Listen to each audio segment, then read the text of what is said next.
اس کا ہر وار میرے خلاف کارگر ثابت ہو رہا تھا. اس کی ان حرکتوں نے میرا روحانی بھرم کو ہلا کر رکھ دیا تھا. مجھے اپنی بزرگی کا مینارہ زمین بوس ہوتے دکھائی دے رہا تھا. سکھ دیو نے میری انا کو چیلنج کیا تھا. اس نے میرے روحانی وقار کو للکارا تھا. اگر میں رانی اور اس کے بچے کو واپس نہیں لا سکا تو اس کا مطلب ہے میں کچھ بھی نہیں ہوں. میری عقیدت مند مجھے کیا سمجھیں گے؟ نہیں، میں بہت کچھ ہوں. مستانی نے مجھے بہت کچھ عطا کیا ہے، بہت کچھ سمجھایا ہے، بہت کچھ سکھایا ہے.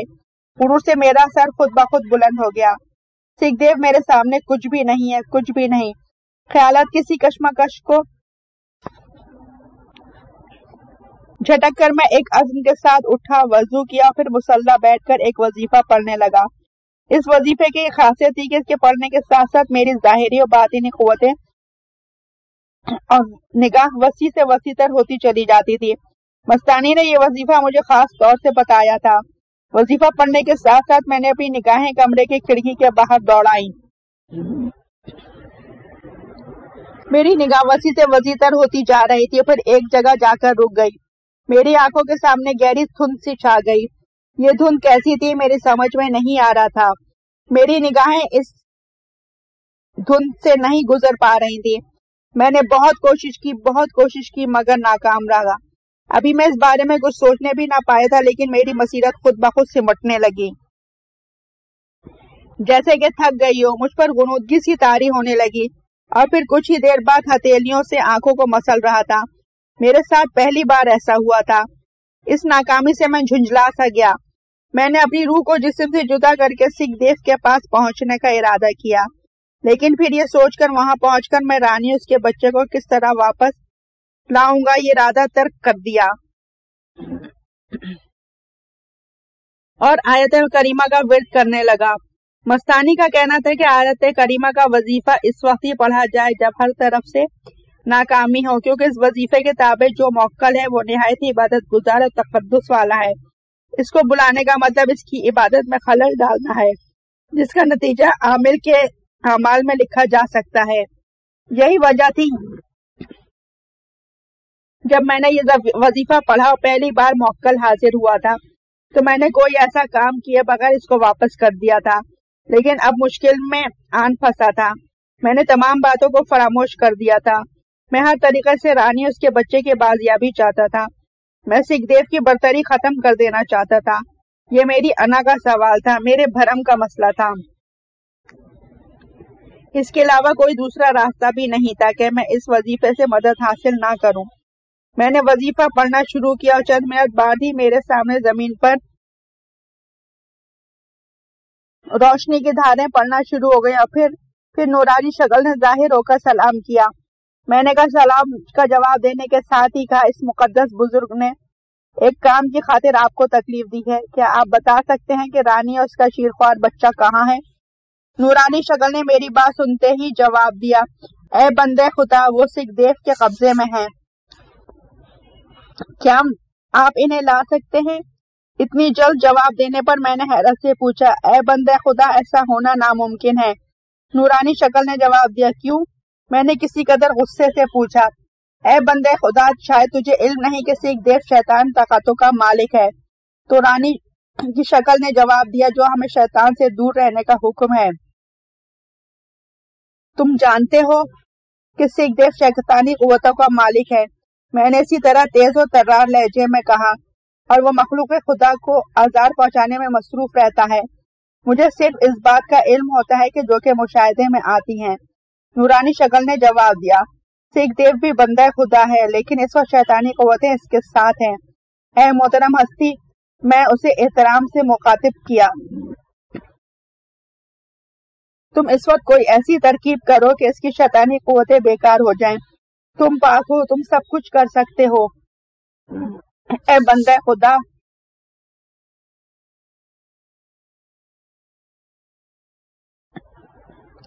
نجس چیز سے چھو کر پاک شے بھی ناپاک ہو جاتی ہے. نورانی شکل نے مختصر جواب دیا، ہوں تو تم اس وقت بے بس ہو. میں نے جھنجلا کر کہا، اس آیت کی جو برکتیں تم سے منسوب ہیں، کیا وہ اے بندے خدا، حق تعالیٰ نے اپنے نیک بندوں پر رحمت نازل فرماتا ہے۔ نورانی شکل نے جواب دیا، اور مجھے حکم الہی کے مطابق اس کا اختیار حاصل ہے، لیکن میں اس اختیار کا غلط استعمال نہیں کر سکتا۔ میں تمہیں بتا چکا ہوں، اس وقت سکھ دیو کے پاس شیطانی قوتیں موجود ہیں اور میں اس پر رحمت نہیں کر سکتا۔ تو پھر تم رانی اس کے بچے پر اپنی رحمت نازل کر دو، میں نے سوچ کر کہا، اور اس وقت وہ بھی شیطانی قوتوں کے گھیراؤں میں ہیں۔ اس تک پہنچنے کی خاطر تمہیں میرے زبردست موکلوں سے کام لینا ہوگا، نورانی شکل نے بتایا۔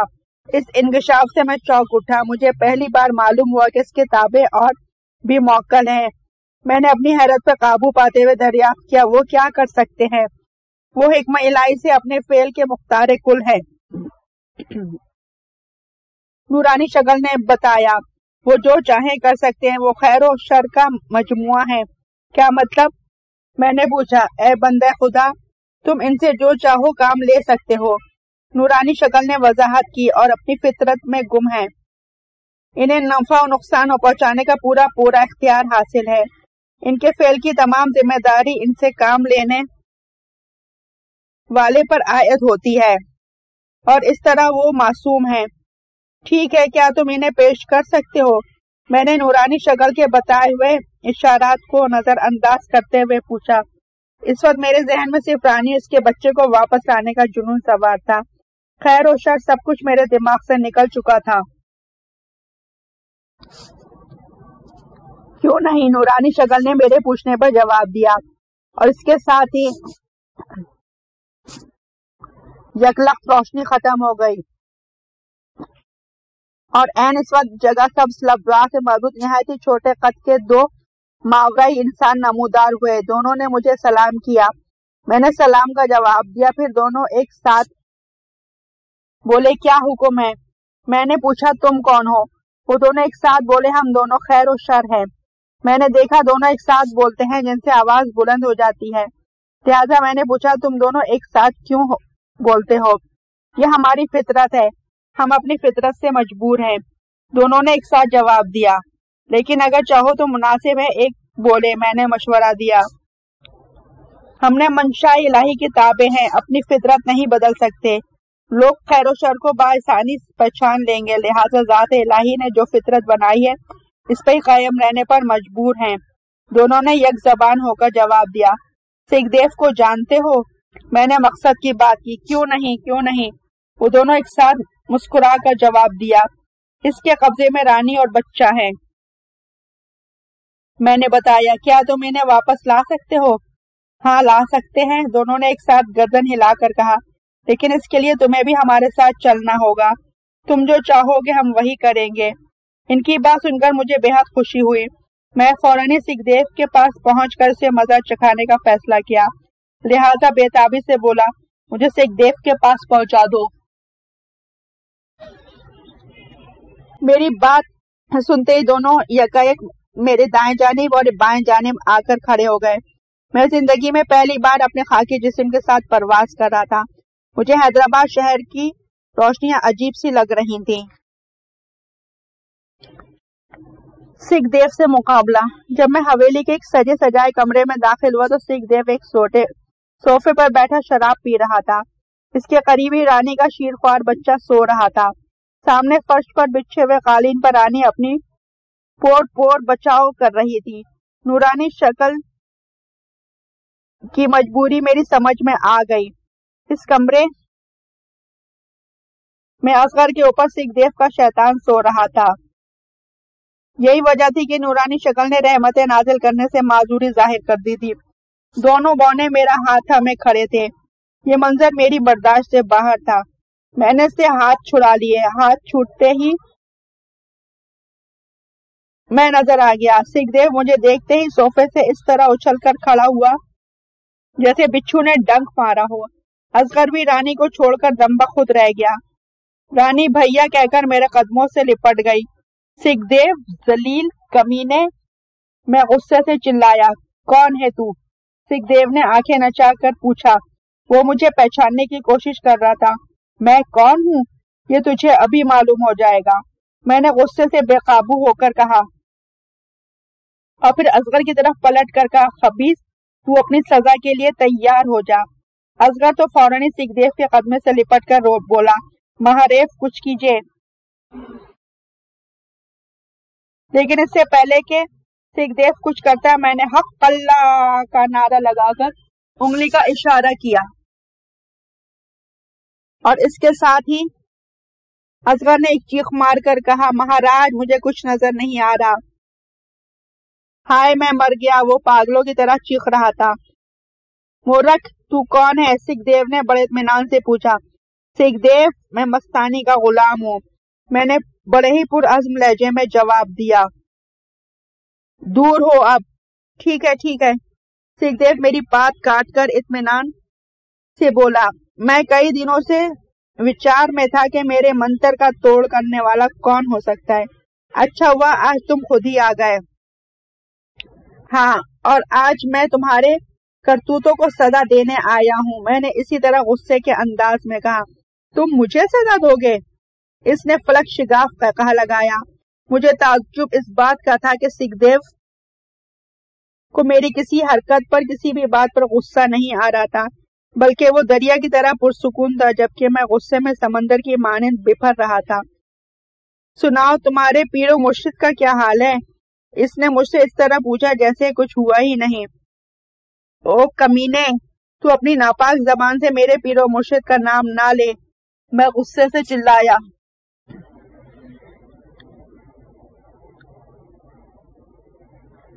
اوہ، بڑا گھمنڈ ہے اپنے پیر و مرشد پر، اس نے حقارت آمیز مسکراہٹ سے کہا۔ اس کے ساتھ ہی میں نے دیکھا اصغر بالکل ٹھیک ٹھاک کھڑا پل کے چپکا رہا تھا، جس کا مطلب یہ تھا کہ سکھ دیو نے باتوں ہی باتوں میں میرے وار کا توڑ کر دیا تھا۔ اصغر کو ٹھیک حالت میں دیکھ کر میں ایک بار پھر آپے سے باہر ہو گیا۔ میں نے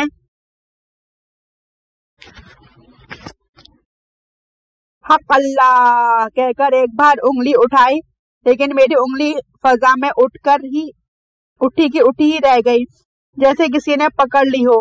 میں نے انگلی نیچے لانے کی بہت کوشش کی، لیکن ناکام رہا۔ سکھ دیو کے چہرے پر فاتحانہ مسکراہٹ کھیل رہی تھی۔ میں نے بونوں کی طرف دیکھا، یہ میرا اشارہ کرتے ہی دونوں نے فضا میں اس طرح ہاتھ چلائے جیسے کسی کو پکڑ رہے ہو۔ اس کے ساتھ ہی فضا میں ایک بھیانک چیخ سنائی دی اور میرا ہاتھ نیچے آ گیا۔ ہاتھ کے نیچے آتے ہی سکھ دیو کے چہرے کی مسکراہٹ غائب ہو گئی، لیکن دوسرے ہی لمحے وہ قہقہا لگا کر بولا، مورکھ، جس کی خاطر تو یہاں آیا، دیکھ وہ کیا کر رہی ہے۔ او خبیث، تو اوچھی حرکتوں پہ اتر آیا۔ میں دھاڑا اور ایک آیت پڑھ کر اس کی طرف پھونکا۔ میرا خیال تھا وہ اس وظیفے سے جل کر بھسم ہو جائے گا، لیکن وہ اپنی جگہ اطمینان سے کھڑا رہا۔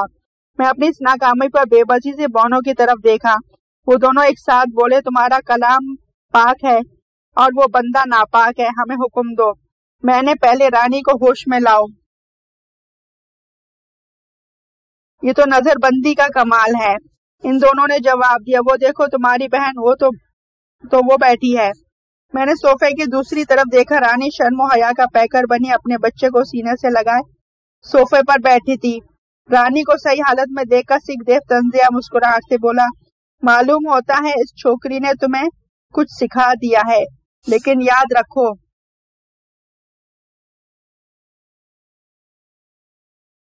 مورکھ، اس دھرتی پہ دو شکتی دان نہیں رہ سکتے۔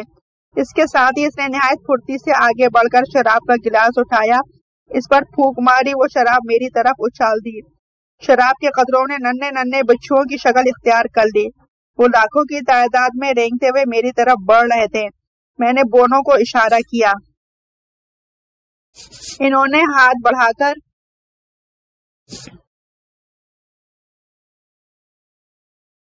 انہیں اس طرح سمیٹا جیسے جھاڑو سے کوڑا سمیٹا جاتا ہے۔ اپنے منتر کا یہ حشر دیکھ کر اس نے پریشانی سے کمرے میں چاروں جانب نظر دوڑائی، جیسے کسی کو ڈھونڈ رہا ہو، لیکن اسے کچھ نظر نہ آیا۔ دونوں بونے پردہ غیب میں تھے اور وہ اسے نظر نہیں آئے، بونے صرف مجھے ہی نظر آ رہے تھے۔ پھر وہ نہایت ڈھٹائی سے بولا، مورکھ، تو نرک میں نہ جانے کو تیار ہو جا۔ اب میں اسے کوئی موقع نہیں دینا چاہتا تھا۔ اس سے پہلے کہ وہ کوئی حرکت کرتا میں نے بونو سے کہا اس بدبخت کو جہنم رسید کر دو۔ ابھی الفاظ میری زبان سے پوری طرح ادا بھی نہیں ہوئے تھے کہ سکھ دیو کے احترام میں آگ بھڑک اٹھی۔ وہ آگ کے اس دائرے میں سے نکلنے کی کوشش کرنے لگا۔ اس کی زبان تیزی سے کسی منتر کا جاپ کر رہی تھی۔ اس نے آگ سے دوبارہ نکلنے کی کوشش بھی کی لیکن ناکام رہا۔ پھر آگ کا دائرہ تنگ ہونے لگا۔ سکھ دیو کے چہرے پر پریشانی چھا گئی۔ جو دائرہ تنگ ہوتا جا رہا تھا وہ سخت خوفزدہ اور پریشان ہوتا جا رہا تھا اور میرے چہرے پر فاتحانہ مسکراہٹ کھیل رہی تھی۔ پھر میں نے دیکھا سکھ دیو زمین پر دھسنا شروع ہو گیا۔ اس کے ہونٹوں سے کلمہ تمجید نکل رہا تھا۔ میں نے سمجھا وہ آخری وقت میں مسلمان ہو رہا ہے، لہذا حقارت سے بولا سکھ دیو تو خدا کو دھوکہ نہیں دے سکتا، تیرا ٹھکانہ جہنم ہے۔ سکھ دیو گردن تک دھسنے کے بعد نہایت ہی بے بسی سے کہا مورخ ہم پھر ملیں گے، میری بات یاد رکھنا، اس دھرتی پہ دو شکتی دان نہیں رہ سکتے۔ آخری الفاظ کے ساتھ ہی وہ میری نظروں سے غائب ہو گیا اور آگ بھی یکدم بجھ گئی، لیکن اس کے آخری الفاظ میرے دماغ پر ہتھوڑا برسا رہے تھے۔ کیا سکھ دیو بچ گیا؟ کیا وہ مجھے دوبارہ ملنے آئے گا؟ میں نے سوالیہ نظروں سے بونو کی طرف دیکھا۔ وہ میری پریشانی دیکھ کر ایک ساتھ بولے۔ ہم نے اسے جلانے کی پوری کوشش کی لیکن آخر وقت سے ایک پاک کلام نے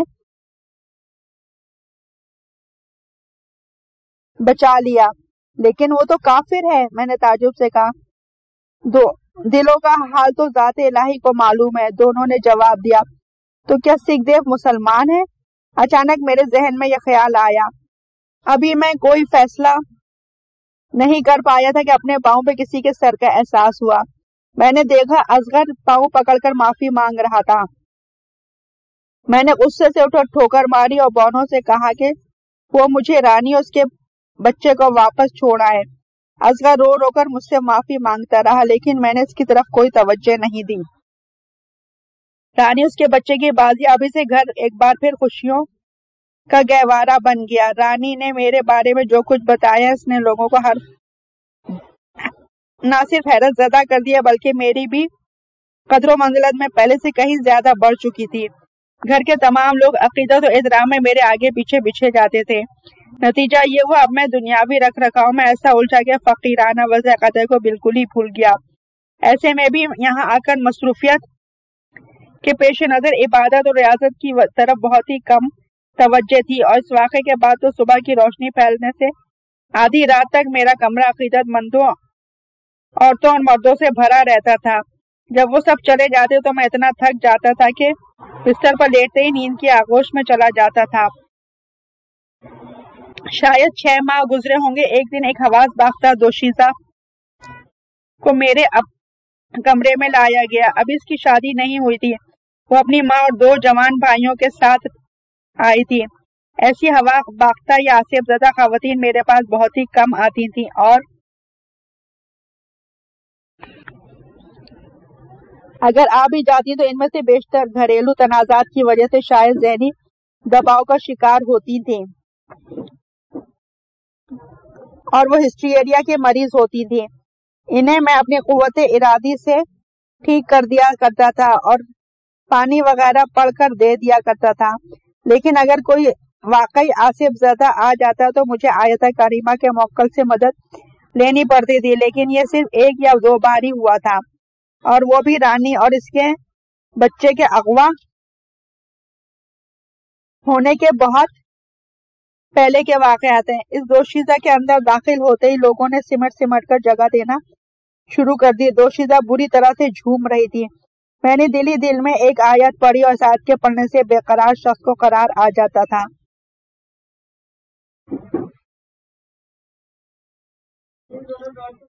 لیکن میں نے دیکھا اس لڑکی پر کوئی اثر نہیں ہوا۔ دوشیزہ میرے سامنے 2 زانو بیٹھ کر جھومتی رہی۔ میں نے مراقبے کے ذریعے معلوم کیا اس پر واقعی اثر تھا۔ وہ نہایت ہی شریر جن تھا۔ میں نے پڑھ کر اس کے چہرے پہ پھونکے ماری۔ کچھ دیر بعد جن بول اٹھا، اس سے بتایا اس لڑکی کے گھر میں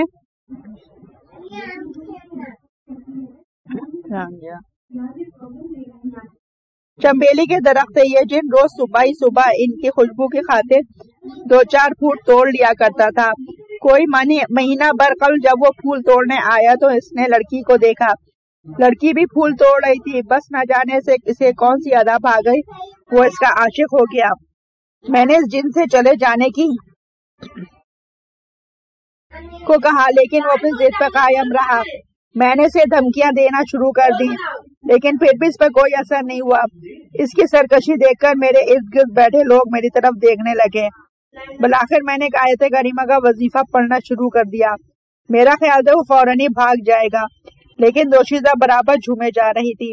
وظیفہ پڑھتے ہوئے 5 منٹ سے زیادہ ہو گئے، لیکن نہ تو موکل ظاہر ہوا اور نہ ہی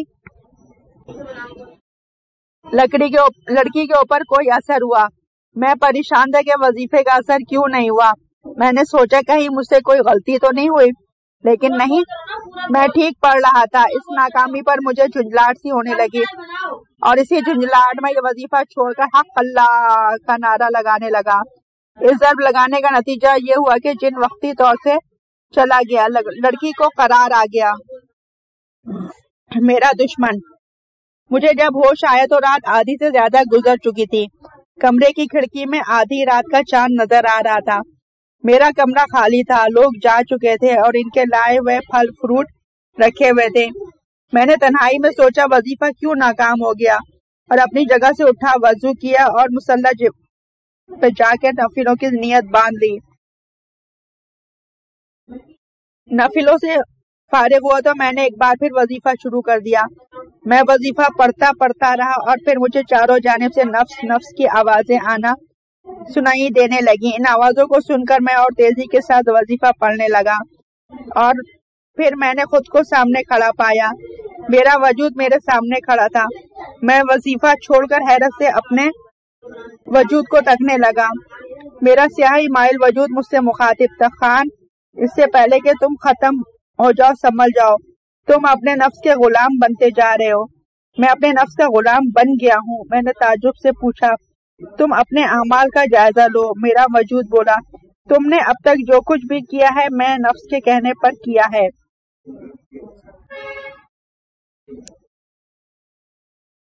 ناممکن، قطعی ناممکن، میں نے پر اعتماد لہجے میں کہا۔ خان، تم حقیقت کو نہیں جھٹلا سکتے، میرے وجود نے کہا۔ تمہارا نفس تمہیں برباد کرنے پہ تلا ہوا ہے۔ تمہاری عبادت اور ریاضت ضائع ہوتی جا رہی ہے۔ تمہیں خیر و شر کی پہچان نہیں رہی۔ تم نے سکھ دیو کو جھلسا کر اپنے نفس کو تسکین دی ہے۔ اس کے بعد میرا وجود دھندلانے لگا، اس کے خد و خال بگڑتے چلے گئے، پھر وہاں کچھ بھی نہیں تھا۔ اپنے وجود کے غائب ہوتے ہی اس طرح سے چونکا جیسے نیند سے بیدار ہو چکا ہوں۔ یہ سب کیا تھا؟ میں اسے اشارہ خداوندی ہی کہوں گا۔ حق تعالیٰ کی بھی کیا شان ہے کہ اپنے بھٹکے ہوئے بندوں کو بھی کن کن طریقوں سے ہدایت دیتا ہے۔ اس اشارے کو پاتے ہی میں نے اپنا دل کو ٹٹولا۔ واقعی یہاں آ کر میں نفس کا غلام بن گیا تھا۔ نفس نہایت چالاکی سے مجھ پر قبضہ کرتا جا رہا تھا۔ میں یہاں آ کر دنیاوی شان و شوکت میں ایسا کھویا کہ خدا کو بالکل ہی بھول گیا۔ میں جو اس کے قریب ہوتا جا رہا تھا اپنے اعمال کی بدولت سے دور ہوتا چلا گیا۔ میری عبادت اور ریاضت سب کچھ اسی کے لیے ہوتی تھی، لیکن اب وہ سب اپنے روحانی اقتدار قائم رکھنے کی خاطر کر رہا تھا۔ سکھ دیو کے ساتھ ہی میں نے جو کچھ کیا وہ ایک فطری عمل تھا، لیکن کیا یہ میرا عمل جائز تھا؟ مجھ جیسے انسان کو جو قرب الہی کا خواستگار ہو اس کی مخلوق کو نقصان پہنچانے کا حق تو نہیں؟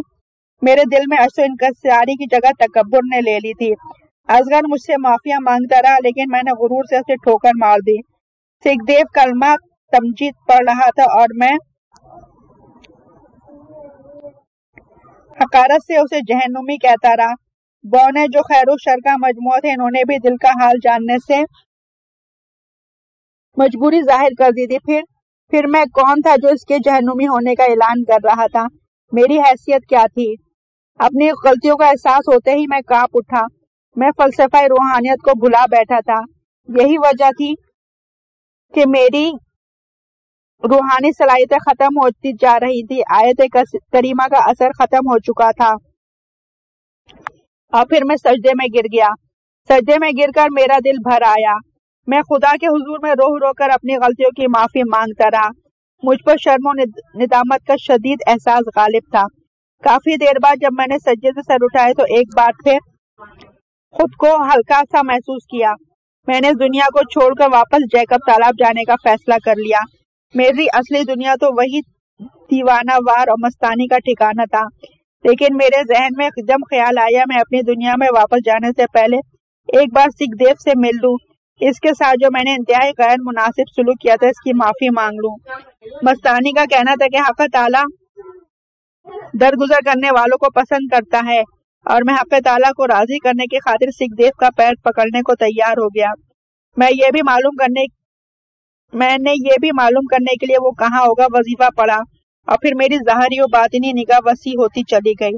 میں نے دیکھا دریا کے بیچ درختوں کے جھنڈ میں واقع ایک مندر کی سیڑھیوں پر جھلسا ہوا سکھ دیو لیٹا تھا. اس کے پاس ایک بوڑھی سنیاسی بیٹھا زخموں کا علاج کر رہا تھا. 6 ماہ گزر جانے کے باوجود اس کے زخم نہیں بھرے تھے. اس کی یہ حالت دیکھ کر مجھے سخت افسوس ہوا. میں نے فوراً ہی اپنی بصیرت کو سمیٹا اور بھگ کر پہنچ کر اس سے معافی مانگنے کا ارادہ کر لیا. کتاب مستانی کا پارٹ 10 صفحہ نمبر 174 پر اختتام پذیر ہوتا ہے. آپ پارٹ 11 صفحہ نمبر 174 سے سماعت فرمائیے.